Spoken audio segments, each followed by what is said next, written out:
सभी विद्यार्थियों को नमस्कार। स्वागत है आपका आज की इस ऑनलाइन क्लास में। इस ऑनलाइन क्लास में हम आज पढ़ेंगे क्लास 12 के सब्जेक्ट जीव विज्ञान का टॉपिक, और हमारा टॉपिक है पादप जनन की विशिष्ट विधियाँ। ये विशिष्ट विधियों का भाग नंबर 3 है। कितने पार्ट हो गए चुके हैं? अभी 2 पार्ट हम इस टॉपिक से संबंधित पढ़ चुके हैं। विशिष्ट विधियों के अंतर्गत हमने क्या पढ़ा है कि ऐसी विधि जिसमें सामान्य तौर पर लैंगिक जनन की प्रक्रिया नहीं हो, उसके अतिरिक्त पादप कौन सी विधियों के द्वारा जनन की प्रक्रिया संपन्न कर सकता है। तो इनको हम विशिष्ट विधियों के अंतर्गत पढ़ रहे हैं। अभी तक हमने विशिष्ट विधियों के रूप में क्या पढ़ा है? हमने पढ़ा हुआ है असंग जनन। ऐसा जनन या जनन की वह प्रक्रिया जिसमें अर्धसूत्री विभाजन अर्थात युग्मक जनन और निषेचन की क्रिया संपन्न नहीं होती है, उसके बावजूद भी, या हम ये कह सकते हैं कि बिना निषेचन के भ्रूण के परिवर्तन की क्रिया को क्या नाम देते हैं? असंग जनन कहते हैं। इसके अतिरिक्त सेकंड हमने एक पढ़ा था जिसको कहा जाता है बहुभ्रूणता।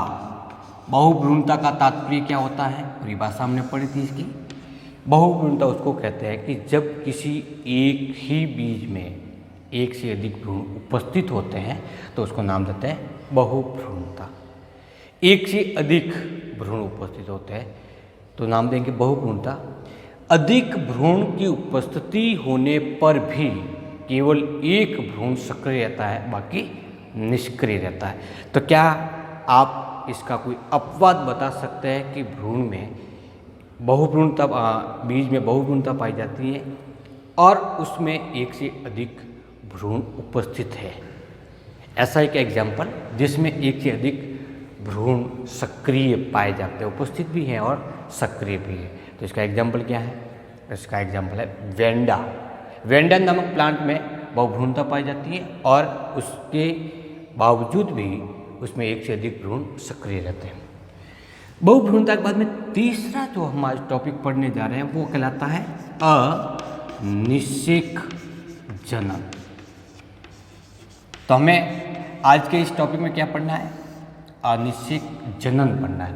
इसके अतिरिक्त इस विशिष्ट विधियों की एक और विधि पढ़नी है, उसको कहते हैं सूक्ष्म प्रवर्धन। क्या नाम देंगे? सूक्ष्म प्रवर्धन अथवा माइक्रो प्रोपागेशन। तो आज हम इस टॉपिक पादप जनन की विशिष्ट विधियों के तीसरे भाग में अनिषेक जनन और सूक्ष्म प्रवर्धन के बारे में जानकारी प्राप्त करेंगे। सबसे पहले हम पढ़ते हैं अनिषेक जनन। जनन की वह प्रक्रिया जिसमें निषेचन नहीं हो, निषेचन के बिना भ्रूण का निर्माण होना। तो लिख सकते हैं बिना निषेचन के भ्रूण का विकास। क्या कहेंगे हम उसको? ऐसी क्रिया को अनिषेक जनन कहते हैं। अब आपके दिमाग में ये चीज़ आती होगी कि अनिषेक जनन तो असंग जनन को भी कहते हैं, उसमें भी बिना निषेचन होता है। लेकिन यहाँ पे क्या होगा? निषेचन नहीं होगा, लेकिन युग्मक निर्मित हो सकते हैं। और इसमें क्या होता था? न तो युग्मक निर्मित होते हैं और न ही निषेचन की प्रक्रिया संपन्न होती है। जैसे फॉर एग्जाम्पल की बात करें अपन, अपस्थानिक भ्रूणता है। क्या है? अपस्थानिक भ्रूणता। अपस्थानिक भ्रूणता एक प्रकार का अनिषेक जनन है जिसमें निषेचन की प्रक्रिया नहीं होती। अब अपस्थानिक भ्रूणता क्या होती है? अपस्थानिक भ्रूणता का तात्पर्य होता है बीजांड की, किसकी कोशिका? बीजांड जैसे फॉर एग्जाम्पल अध्यावरण की कोशिका या फिर बीजांडकाय की कोशिका, बीजांडकाय की द्विगुणित, 2n का मतलब द्विगुणित कोशिका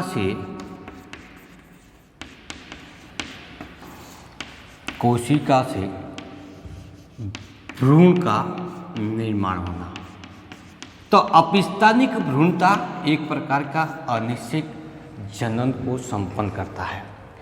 अब इस अनिश्चित जनन का महत्व क्या होगा? हम पढ़ तो रहे हैं अनिश्चित जनन, महत्व क्या होगा?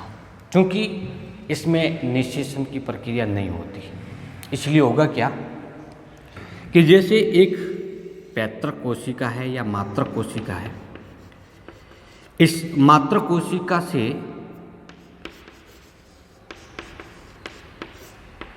बिना निषेचन के सीधे ही पुत्री कोशिका का निर्माण होता है। अर्थात ये एक प्रकार का अलैंगिक जनन है, और अलैंगिक जनन में निर्मित होने वाली कोशिका 2n भी हो सकती है, n भी हो सकती है। यदि मात्र कोशिका 2n है तो 2n से होगी, यदि n कोशिका है तो n कोशिका बनेगी, अग्मुत पादप का निर्माण होगा। क्योंकि इसमें संलयन की क्रिया नहीं हो रही है, इसलिए पुत्री कोशिका पूर्ण रूप से मातृ कोशिका का क्लोन होता है। तो पहला क्या होगा इसमें? क्लोन कोशिका प्राप्त करने हेतु, क्लोन कोशिका प्राप्त करने हेतु पहला महत्व ये हो गया। और दूसरा, क्योंकि क्लोन कोशिका में सभी लक्षण उच्च पुत्री कोशिका के मातृ कोशिका के समान ही, मान लेते हैं इस मातृ कोशिका में कोई एक गुण ऐसा है जो पुत्री कोशिका में होना चाहिए, ये गुण है वो एक लाभदायक गुण है। लेकिन समस्या कहाँ आती है?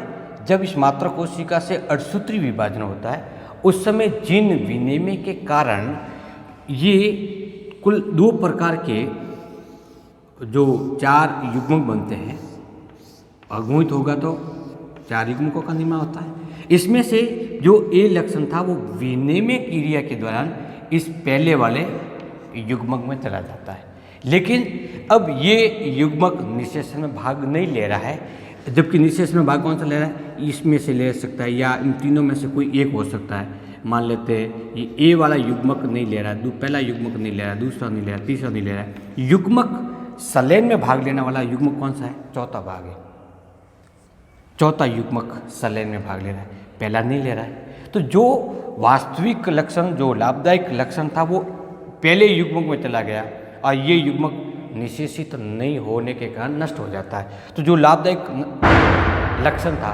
वो मुख्य पीढ़ी से पृथक हो जाता है। अब संलयन कौन कर रहा है? चौथा युग्मक कर रहा है। तो इस युग्मक से निर्मित होने वाली पुत्री कोशिका में क्या लाभदायक लक्षण होगा?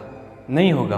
अर्थात जीन विनिमय के कारण कई बार ऐसा होता है कि लाभदायक लक्षण मुख्य पीढ़ी से पृथक हो जाते हैं, लेकिन क्योंकि क्लोन कोशिका का निर्माण हो रहा है, इसमें विनिमय की क्रिया नहीं होती, इसलिए पुत्री कोशिका में वो ए लक्षण जो लाभदायक था वो पुत्री कोशिका में ट्रांसफर हो जाता है। हम कह सकते हैं आसानी से कि जो पुत्री कोशिका होगी वो ओजपूर्ण होगी। कैसी होगी?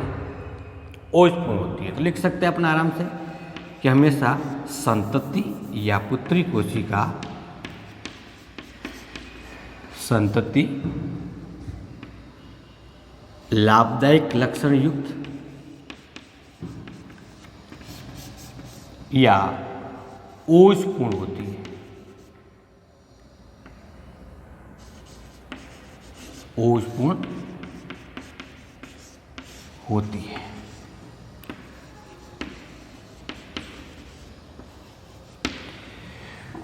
इस प्रकार से कि अनिश्चित जनन के द्वारा हम कम समय में अधिक पौधे या संतति कोशिकाओं को या संतति पादपों को प्राप्त कर सकते हैं। अनिषेक जनन के बाद में सेकेंड नंबर देखते हैं अपन सूक्ष्म प्रवर्धन। सूक्ष्म प्रवर्धन नाम से स्पष्ट है, सूक्ष्म और प्रवर्धन कैसे करेंगे। तो परिभाषा जब इसकी लिखी जाती है तो परिभाषा क्या लिखते हैं अपन, परिभाषा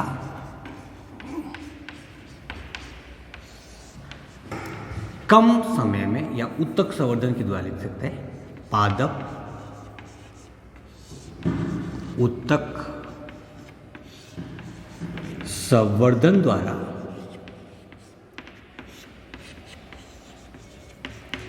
कम समय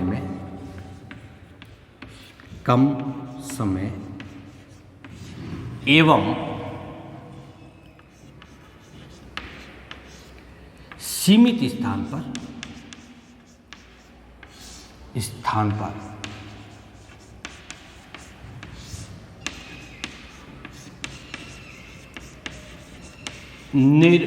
निर्जमीकृत वातावरण में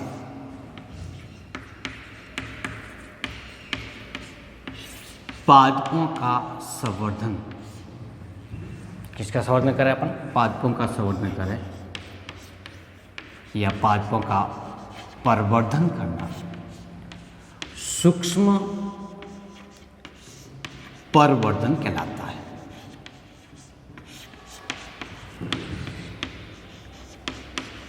इसको सूक्ष्म इसीलिए दिया गया है क्योंकि हमारे पास में स्थान सीमित है, कम स्थान पे कर रहे हैं और समय भी कैसा लग रहा है, कम समय लग रहा है, इसलिए क्या नाम देंगे हम उसको, सूक्ष्म प्रवर्धन कहेंगे। अब इसका एक एग्जाम्पल लेते हैं। जैसे मेरे पास में एक बीज है, किसी भी पादप का क्या है, बीज है, तो इस बीज को मैं जब उगाता हूँ तो मुझे एक पादप प्राप्त होता है। पादप एक ही प्राप्त होगा, एक बीज होगा तो एक ही पादप प्राप्त होगा। इसके लिए बीज को उगाने के लिए आपको गमले की आवश्यकता होगी या फिर आप खेत में उगाओगे या उद्यान में उगाओगे, बड़े से क्षेत्रफल की आवश्यकता होगी। नंबर 2, ये बीज एक निश्चित समय के बाद में अंकुरित होगा, तो अंकुरण में मान लेते हैं कि 10 दिन लगेगा। फिर ये 10 दिन के बाद में नवोद्भिद के रूप में विकसित होता है, 20 दिन लगता है। 20 के बाद में पादप लगता है, पादप बनता है, पादप के बाद में फिर इसके ऊपर पुष्प आएंगे, पुष्प आने के बाद बीज का निर्माण होगा, यानी बीज को निर्मित करने में वापस 4 से लगा करके 6 महीने लग जाते हैं। ये इजी वे से काम हो गया। एक बीज को उगाओगे तो लगभग 4 से 6 महीने पश्चात पुनः आपको बीज प्राप्त होंगे। और वो बीज जो प्राप्त हो रहे हैं वो कितने हो सकते हैं, 100 हो सकते हैं, 200 हो सकते हैं, 250 हो सकते हैं, मान लेते हैं 1000 होता है। कितने हुए कि एक बीज से पौधा बना था, उससे जो नए बीज बन रहे हैं वो कितने बन रहे हैं, 1000 बन रहे हैं। 1000 बीजों को प्राप्त करने के लिए, पौधों को प्राप्त करने के लिए आपको 4 से 6 महीने की समय लगता है, तो बहुत बड़ी लेबर खर्च हो जाती है। लेकिन इस उत्तक संवर्धन क्रिया के द्वारा हम क्या करेंगे कि कम समय में 1000 बीज या पौधों के स्थान पर हम लाखों पौधे उत्पन्न कर सकते हैं। तो इसका प्रोसेस फास्ट होगी। और दूसरा, जो 4 से 6 महीने लग रहे हैं उसके स्थान पर 1 से 2 महीने में लगा दें। और इसके लिए बड़े से क्षेत्रफल की आवश्यकता होगी, सूक्ष्म प्रवर्धन में क्षेत्रफल की आवश्यकता नहीं होगी। अब नहीं होने का मतलब क्या हुआ, नहीं होने का कारण ये है कि पादप उत्तक संवर्धन है और ये संवर्धन हमेशा पात्र संवर्धन होता है। कैसा संवर्धन होता है, पात्र संवर्धन। कैसे, क्योंकि इस पात्र संवर्धन के लिए आप या तो प्रखनली का उपयोग करते हो, क्या करेंगे, तो प्रखनली तो बहुत छोटी होती है, और या फिर आप बीकर का कॉनिकल फ्लास्क का उपयोग कर रहे हो, कॉनिकल फ्लास्क। तो एक छोटे से स्थान पर हम कितनी प्रखनलियाँ रख सकते हैं, कितने कॉनिकल फ्लास्क रख सकते हैं। एक छोटे से कमरे के अंदर प्रखनलियाँ को, बहुत अधिक प्रखनलियों को रख सकते हैं हम। तो कम स्थान होगा और प्रोसेस कैसी हो रही है, फास्ट हो रही है। तो ये इस सूक्ष्म प्रवर्धन का मुख्य उद्देश्य है। तो उद्देश्य लिख सकते हैं अपन, या इसका महत्व लिख सकते हैं। क्या महत्व हुआ, महत्व हुआ कम समय में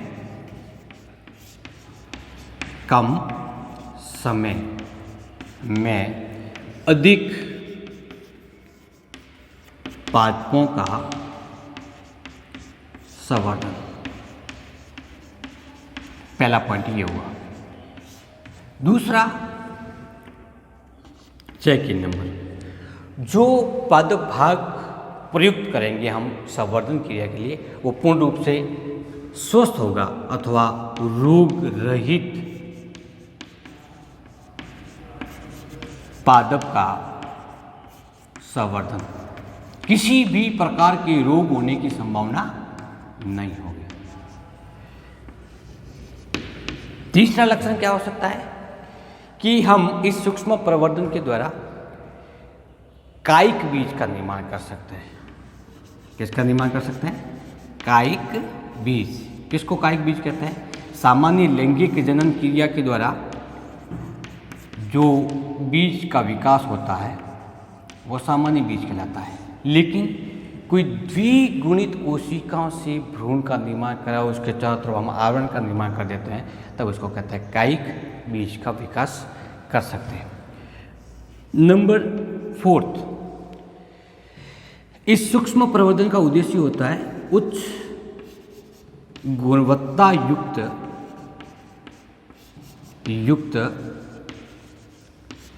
पादप किस्म का विकास। पादप किस्म का विकास।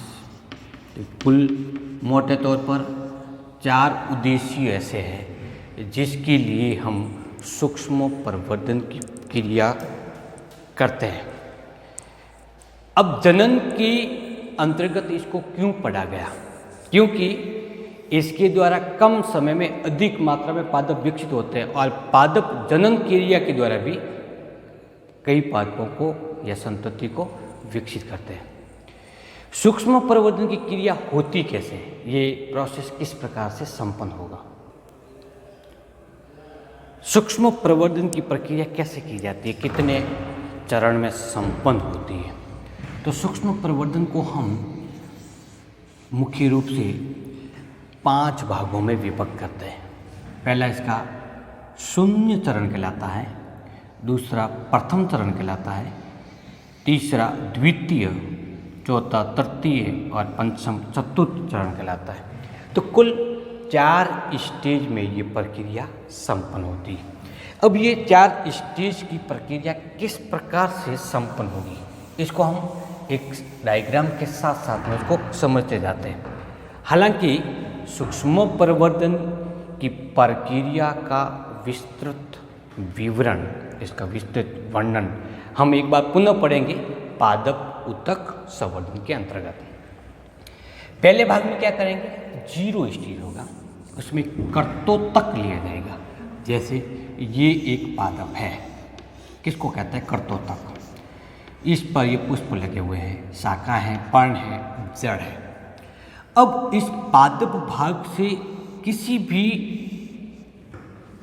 भाग से एक छोटा सा टुकड़ा ले रहा हूँ, चाहे तना का लिया, पर्ण का लिया, जड़ का लिया, पुष्पीय संरचना का लिया, शीर्षक भाग का लिया, इस भाग को नाम देते हैं कर्तोतक या एक्सप्लांट। इसका करेंगे सिलेक्शन। कहाँ से करेंगे कि मैं इस जगह से ले रहा हूँ या पर्ण के इस जगह से ले रहा हूँ? कहाँ से लूँगा? उस स्थान से लूँगा जिस क्षेत्र की कोशिका सबसे ज़्यादा सक्रिय हो और स्वस्थ हो, इसके ऊपर किसी प्रकार का कोई रोग उपस्थित नहीं हो, ताकि हमारा प्राप्त होने वाला पौधा भी स्वस्थ रहता है। फिर इसको क्या करते हैं? पूर्व उपचार करते हैं। और उपचार किससे किया जाता है? बहते हुए जल, कौन सा? बहते हुए जल एवं T20 से उपचारित किया जाता है। किससे करेंगे? T20 से, बहते हुए जल और T20 रसायन से उपचारित करेंगे। तो इससे क्या होगा कि इस एक्सप्लांट पर या कर्तोतक पर जितने भी मिट्टी के कण उपस्थित होते हैं वो पूर्ण रूप से साफ हो जाते हैं। तो इस 0 स्टेज में सबसे पहले हमने कर्तोतक का चयन किया और उसको उपचारित किया। अब क्या करेंगे, इसका करेंगे सतही निर्जमीकरण। निर्जमीकरण का मतलब होता है जहाँ पे किसी प्रकार के रोग नहीं हो, और सतह का मतलब केवल सतही क्षेत्र से। तो इस एक्सप्लांट पर हमने इसको जल से धोया हुआ है तो केवल मिट्टी के कण वगैरह पृथक हुए, लेकिन यदि कोई जीवाणु या रोगजनक उपस्थित है वो पृथक नहीं हुआ है। इस एक्सप्लांट के सतह पर उपस्थित विभिन्न प्रकार के रोगजनकों को हटाने की क्रिया को सतही निर्जमीकरण कहते हैं। और किसकी सहायता से करेंगे? सतही निर्जमीकरण के लिए हम एथेनॉल का उपयोग कर सकते हैं, हम मर्क्यूरियस क्लोराइड का कर सकते हैं, सिल्वर नाइट्रेट का उपयोग कर सकते हैं। इन रसायनों में यदि इस एक्सप्लांट को निश्चित समय के लिए रखा जाता है तो इसकी सतह पर उपस्थित सभी जीवाणु नष्ट हो जाते हैं। इस क्रिया को नाम देंगे निर्जमीकरण। इन दोनों पदों से हमें क्या हासिल होगा कि जो एक्सप्लांट है वो पूर्ण रूप से रोग रहित है। इसके बाद में क्या करेंगे, प्रथम चरण आएगा तो हम इसको या तो टेस्ट ट्यूब में या फिर एक छोटे से कॉनिकल फ्लास्क में, जहाँ पर संवर्धन माध्यम डाला हुआ है। संवर्धन माध्यम का मतलब होता है कि ऐसा माध्यम जिसमें सभी पोषक तत्व उपस्थित होते हैं, उस संवर्धन माध्यम में इस एक्सप्लांट को ट्रांसफर कर दिया जाता है। तो हम लिखेंगे यहाँ पर पोषक माध्यम या संवर्धन माध्यम में कर्तोतक को